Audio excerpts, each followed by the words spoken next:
tem um levantamento que chama Violência e Democracia, Panorama Brasileiro, pré-eleições de 2022, que revelou que a cada 3 brasileiros afirmam ter medo de serem agredidos fisicamente por conta da escolha que está fazendo, política ou partidária. Vou voltar aqui para o nosso monitor e o Yuri Pita vai também me acompanhar aqui para ajudar a falar um pouquinho mais sobre isso. Vamos trazer então esse sentimento das pessoas nesse momento tão próximo de fazer a escolha ali nas urnas, Yuri. Ô, Evandro, essa pesquisa foi feita pelo Instituto Datafolha sob encomenda da Rede de Ação Política pela Sustentabilidade, a RAPS, e o Fórum Brasileiro de Segurança Pública. O Fórum a gente conhece muito pela sua atuação com o Anuário de Segurança Pública, que mostra os dados da violência no país como um todo já há mais de uma década.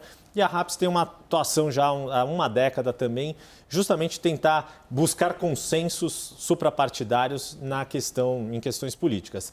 A gente está vendo aqui, esse dado que você falou, né, na introdução, esses 2/3 dos entrevistados, 67,5%, afirmando que tem esse medo. E esse dado tem chamado muito a atenção, de mais de 5 milhões de pessoas terem afirmado que sofreram algum tipo de ameaça por motivos políticos no último mês, nos últimos 30 dias em que essa pesquisa foi feita, quando foram abordados, né? E aí também tem um aspecto importante que tem tudo a ver com o que a Thaís Arbex mencionou, desse arcabouço regulatório de normas que a Justiça Eleitoral está trabalhando para essas eleições, que envolve a questão das armas. Também 2/3 não acreditam que armar a população vai aumentar a sensação de segurança. Essas coisas se conectam. Essa é uma pauta que é histórica nesse sentido.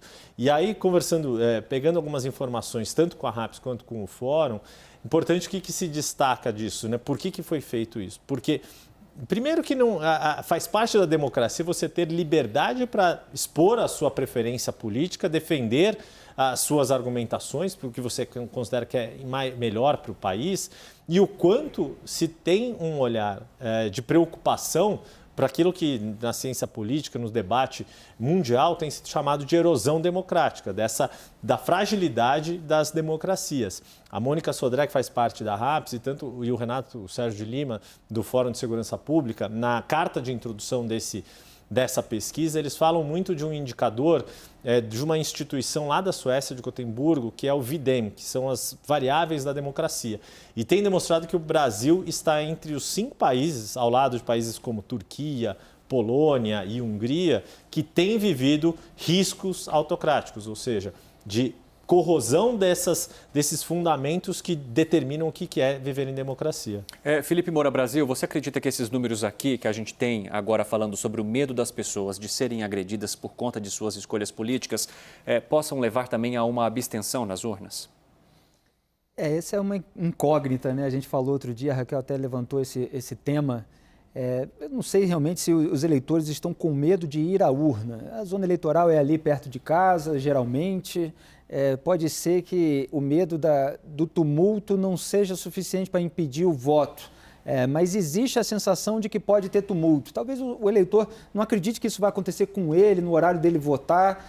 Vamos ver nas próximas semanas se vai ter algum motivo maior, mas não sei se vai ser suficiente. Agora, que existe esse receio, não resta a menor dúvida, a gente está vendo aí que a maioria da população tem, e o histórico cultural, político da história recente do mundo, né, mostra que o extermínio ele vem precedido de uma propaganda de desumanização de algum segmento da população. Então, o nazismo ele foi precedido de uma propaganda antijudaica, que desumanizava os judeus. E, lamentavelmente, o que a gente vê não é só um embate político no Brasil, a gente vê a desumanização dos adversários e, muitas vezes, de jornalistas. De modo que, a partir daí, as mentes perturbadas acabam achando que eliminar essas pessoas que fazem tanto mal assim é uma virtude, é um bem que eles possam praticar. Então, se você começa a chamar todo mundo de lixo, como os militantes fazem nas redes sociais, você vai varrer o lixo, você vai eliminar o lixo. Então, isso acaba transbordando da esfera retórica para a esfera prática. E é isso que tem de ser coibido, essa desumanização que a gente está vendo há muito tempo. Então, não é só um discurso nós contra eles, não é só uma divisão da sociedade em 2 campos antagônicos. É o fato de eles desumanizarem os seus adversários como se não fosse alguém que pudesse ter as suas ideias, das quais você diverge e que essas ideias possam ter um eleitorado que não é o seu. Raquel, e rapidamente, há um temor de que esse medo aumente dentro da classe de baixa renda? Evandro, eu não sei se na classe de baixa renda, eu acho que o dado mostra que ele está muito disseminado. Total. O que eu acho que é muito preocupante, e o Renato Sérgio Lima lá do Fórum conversava com ele mais cedo, ele estava até frisando, o presidente Jair Bolsonaro, ele insiste muito que as eleições precisam ser livres. E a gente, claro, o voto precisa ser, o direito do voto precisa ser livre, mas o direito de expressão da sua preferência partidária também. A pessoa precisa ter o direito de usar o seu santinho, de tentar convencer o seu amigo, e hoje em dia as pessoas estão com medo de fazer isso. O Renato ressaltava isso. E isso, de alguma forma, exato, é um cerceamento da sua liberdade de participar dessa grande festa que seria a eleição.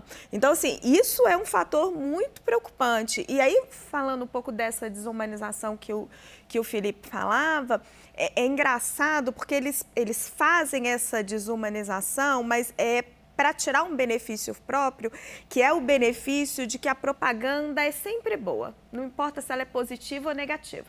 É o que motivou o Douglas Garcia, é o que sempre motivou o Bolsonaro desde lá de trás. Eles fazem atos muito bizarros que chamem a atenção de todo mundo, né? Que gera engajamento, porque mesmo a propaganda negativa gera engajamento, atrai pessoas, acaba encontrando eco em seguidores que se encontram com aquela ideia e tornam pessoas que eram até desconhecidas, né, em figuras. Só dois detalhes fortes. muito rapidinho. Eu falei da incógnita, tem o fato de o voto ser secreto. Então, a pessoa não vai lá publicar que ela está votando em fulano, o que faz com que ela tenha alguma segurança, porque se ela tivesse que falar isso publicamente, aí ela podia ter mais receio. E a gente vê cada vez mais, socialmente, vocês todos já devem ter ouvido, pessoas que falam assim, eu prefiro não entrar nesse assunto, eu não falo nesse assunto com fulano. Eu não discuto política. Não estou falando dentro de casa, não estou falando no meu trabalho, eu evito e tal, porque o ativismo, o fanatismo é tão grande que a pessoa fica acossada. Agora, Thaís Arbex, há também, por parte dos mesários, um temor no dia das eleições e essa se tornou uma preocupação para o próprio Tribunal Superior Eleitoral? Sim, Cine, desde que Alexandre de Moraes e Ricardo Lewandowski assumiram a presidência do Tribunal Superior Eleitoral, essa é a tônica lá na gestão. Tanto que as medidas que a gente já citou aqui, a proibição do celular, de equipamentos eletrônicos que possam filmar o voto, tem muito a ver com isso que o Felipe colocou. Essa proteção do eleitor, para que ele seja uma espécie de barreira a pressões por votos, porque a gente sabe que existe. E aí vem o segundo elemento, que é a proibição do porte de armas no dia do pleito. Então, essa é uma preocupação bastante crescente dentro do Tribunal Superior Eleitoral. Conversando com integrantes da Corte, o que eles dizem? Eles dizem que é preciso, sim, adotar medidas, e essas foram adotadas, para que se evite um clima de